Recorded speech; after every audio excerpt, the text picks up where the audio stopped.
അമ്മ ഞാൻ ബാത്റൂമിൽ പോട്ടെ.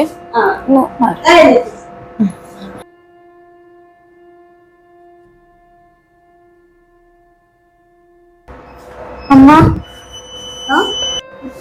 ബ്ലീഡിങ് വേദന വരുന്നുണ്ടോ? അങ്ങനെയില്ല. നീ ഇരിക്കും, ഞാൻ അവളെ പോയി വിളിച്ചിട്ട് വരാം. ഇരിക്കട്ടാ മോളെ. മോളെ അവൾക്ക് ബ്ലീഡിങ്. ബ്ലീഡിങ്ങോ? വേദന ഒന്നും പക്ഷെ ബ്ലീഡിങ് ഉണ്ടെന്ന് പറഞ്ഞു. നമുക്ക് വണ്ടി എടുക്ക ഹോസ്പിറ്റലിൽ പോവാം. ഹോസ്പിറ്റലിൽ പോവാല്ലേ? ഞാൻ അച്ഛനെ വിളിക്കട്ടെ കേട്ടാ. വിളിക്ക്.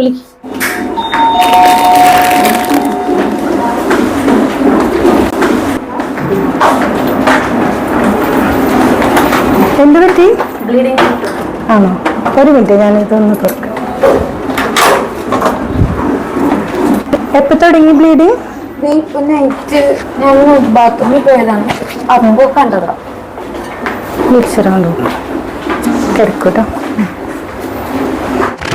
എന്നാ ലാസ്റ്റ് പീരീഡ്സ് ആയി? സെപ്റ്റംബർ. ഓക്കെ, നോക്കാം നമുക്ക്. ഡോക്ടറെ വിളിക്കട്ടെ കേട്ടോ. പേരെന്തുവാ? നമിത. എന്ത് പറ്റിയതാ? നൈറ്റ് ഒന്ന് ബാത്റൂമിൽ പോയി കുറച്ച് ബ്ലീഡിങ് പോലെ കണ്ടു. എന്നാ ലാസ്റ്റ് പീരീഡ് ആയത്?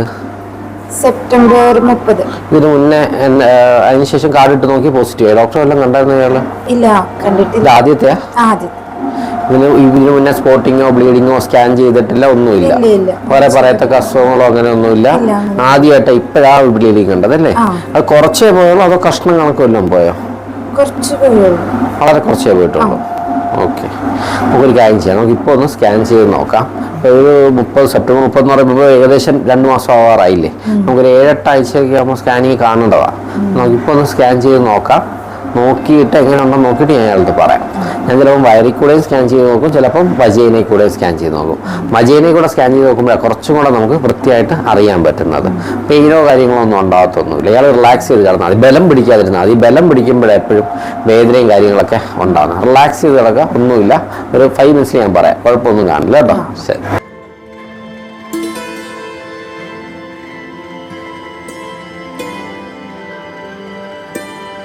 കുഴപ്പമില്ല, സ്കാൻ ചെയ്തു. നമ്മൾ ഹാർട്ട് ബീറ്റ് ചെറുതായിട്ട് കണ്ടിട്ടുണ്ട്. ആ കുഞ്ഞിൻ്റെ അവിടെ ചെറിയൊരു ബ്ലീഡിങ് അകത്തുണ്ട്. ഓക്കെ, അപ്പം ഇതിനെ നമ്മൾ പറയുന്നത് ത്രട്ടൺ മിസ്കാരി എന്നൊക്കെയാണ് പറയുന്നത്. നമ്മൾ പേടിക്കണ്ട. ഒരു 15 to 20% ചാൻസ് അബോർഷൻ ഉണ്ട്. അതിൻ്റെ അകത്ത് എന്താ 80% കുഴപ്പമില്ലായിരിക്കും അല്ലേ?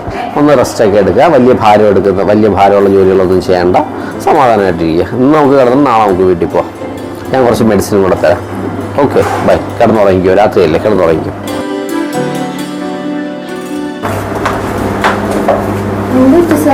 കുഴപ്പമില്ല. ചെറിയൊരു സ്പോട്ടിങ്ങേ ഉള്ളായിരുന്നു. ഞാൻ ഇപ്പം നോക്കിയപ്പോഴും ചെറിയൊരു സ്പോട്ടിങ്, വലിയ ബ്ലീഡിങ് ഇല്ല. സ്കാൻ ചെയ്തപ്പോഴത്തേക്ക് ഹാർട്ട് ബീറ്റ് ചെറുതായിട്ട് കാണുന്നുണ്ട്. പിന്നെ ഈ പ്ലാസൻ്റ എന്ന് പറയും, ഇയാൾക്ക് അറിയാമെന്ന് സ്റ്റാഫ് നഴ്സ് അല്ലേ ഇയാൾ? നമ്മുടെ ആ മറുപിള്ള എന്ന് പറഞ്ഞ സംഭവം, പ്ലാസൻ്റയുടെ പുറവശത്തായിട്ട് ചെറിയൊരു ബ്ലീഡിങ് അകത്തുണ്ട്. അതിങ്ങനെ ചിലവർക്ക് വരാറുണ്ട്. നമ്മളൊരു അബോർഷൻ ആകാൻ സാധ്യതയുണ്ടെന്ന് പറയുന്നൊരു ഇത് തന്നെയാണ്. പക്ഷെ ഒരു ത്രട്ടൺ മിസ്കാരി എന്നൊക്കെ പറയും. ഒരു 15-20% സാധ്യതയുള്ള അബോർഷൻ ആവാൻ. എൻ്റെ അർത്ഥം അല്ലേ, 80% കുഴപ്പം കാണുമല്ല. ഒരു 15-20% റിസ്ക് ഉണ്ട്. ബെഡ് റെസ്റ്റ് ഒന്നും പറയുന്നില്ല. വലിയ ഭാരം എടുക്കാതിരിക്കുക, വീഴാതൊക്കെ നോക്കുക. സെക്ഷൽ കോണ്ടാക്ട് കഴിവത് ഒഴിവാക്കാൻ പറയുക. വലിയ യാത്രകൾ വേണ്ട. ഒന്ന് മൊത്തത്തിലൊരു 2 ആഴ്ചത്തേക്കൊന്ന് മൊത്തത്തിലൊന്ന് റെസ്ട്രിക്റ്റ് ചെയ്യുക ആക്ടിവിറ്റീസ് എല്ലാം. അത് കുഴപ്പമില്ല. നിങ്ങൾ പറഞ്ഞില്ല, അയാൾ പറഞ്ഞ് ഫോളിക് ആസിഡ് കഴിക്കുന്നുണ്ടെന്ന് പറഞ്ഞാൽ അത് മതി. അതിൻ്റെ കൂടെ ഞാനൊരു പ്രൊജസ്ട്രോണിൻ്റെ സപ്ലിമെൻറ്റും കൂടെ ഒരു സപ്പോർട്ട് ചെയ്യാൻ വേണ്ടിയിട്ട് അതും കൂടെ കൊടുക്കുന്നുണ്ട്. അതും കൂടെ കഴിച്ചാൽ ഇന്ന് പോകണോ അതോ ഇന്ന് ആയതില്ലേ ഉള്ളൂ? ഇന്നിവിടെ കിടക്കട്ടെ, കിടന്ന് നാളെ രാവിലെ പോവാം. നാളെ രാവിലെ നോക്കിയിട്ട് നമുക്ക് ഡിസ്ചാർജ് ചെയ്തിട്ട് പോവാം. പിന്നെ ഞാൻ പറയാം ഇനി അടുത്ത എപ്പോൾ സ്കാൻ ചെയ്യണം എന്നുള്ളതൊക്കെ ഞാൻ പറയാം. ശരി. ഇല്ല, കുറച്ച് കഴിയുമ്പോൾ അയാളെ കാണാം. ഇപ്പം പുറത്തോട്ട് വരില്ല, നമുക്കൊന്ന് റൂമിലാക്കാം. വലിയ ഒബ്സർവേഷൻ ഓർമ്മ വെച്ചാൽ മതി അഡ്മിറ്റ് ആക്കുന്നത്. ഓക്കേടാ, ബൈ. ശരി.